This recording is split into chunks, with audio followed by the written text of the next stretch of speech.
Hello दोस्तों, welcome to the golden bat. Golden bat में आप सभी का स्वागत है। अफगानिस्तान क्रिकेट बोर्ड ने एसीबी ने मुजीबुर रहमान, नबीनुल हक और फजल हक फारूकी को तगड़ा झटका दिया है। दरअसल बात यह है कि इन तीनों ने एसीबी को, अफगानिस्तान क्रिकेट बोर्ड को फॉर्मली इन्फॉर्म किया था कि इन तीनों को आने वाला जो सेंट्रल कॉन्ट्रैक्ट है उससे बाहर रखा जाए और इन तीनों का जब मन करेगा तो भी ये अफगानिस्तान की तरफ से कोई टूर्नामेंट में भाग लेगा। जब इन्होंने ये इन्फॉर्म किया अफगानिस्तान क्रिकेट बोर्ड को, तब बोर्ड ने एक कमेटी बनाई। उस कमेटी ने रिपोर्ट सबमिट की। रिपोर्ट सबमिट करने के बाद अफगानिस्तान क्रिकेट बोर्ड एसीबी ने डिसाइड किया है कि इन तीनों को अगले सेंट्रल कॉन्ट्रैक्ट में जो 1 जनवरी से शुरू होगा, 1 साल के लिए जो सेंट्रल कॉन्ट्रैक्ट होगा, उससे इन तीनों को बाहर रखा जाएगा। तो ये तो इन लोगों का मतलब की बात हुई ना, तो इन लोगों को खुश होना चाहिए।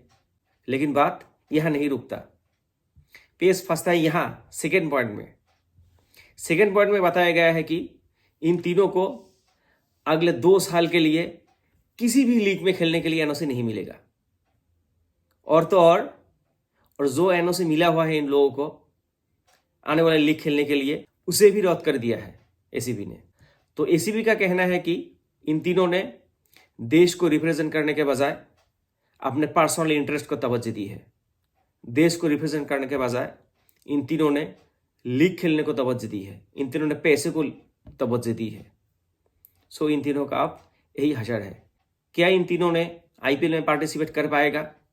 बहुत ही मुश्किल है, चांसेस बहुत ही कम है इन तीनों का आईपीएल में पार्टिसिपेट करना।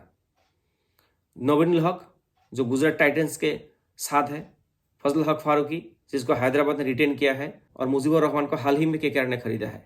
आप इस तरह ही कुछ एक न्यूज़ के बारे में बात करते हैं जो बांग्लादेश से आ रहा है। तमीम इकबाल जो बांग्लादेश का बैट्समैन है, बांग्लादेश का कप्तान रहा, हाल ही में वो रिटायरमेंट के बारे में घोषणा की है। तो तमीम इकबाल ने भी बीसीबी को ये रिक्वेस्ट किया है कि उनको जो सेंट्रल कॉन्ट्रैक्ट है, सेंट्रल कॉन्ट्रैक्ट से बाहर रखा जाए।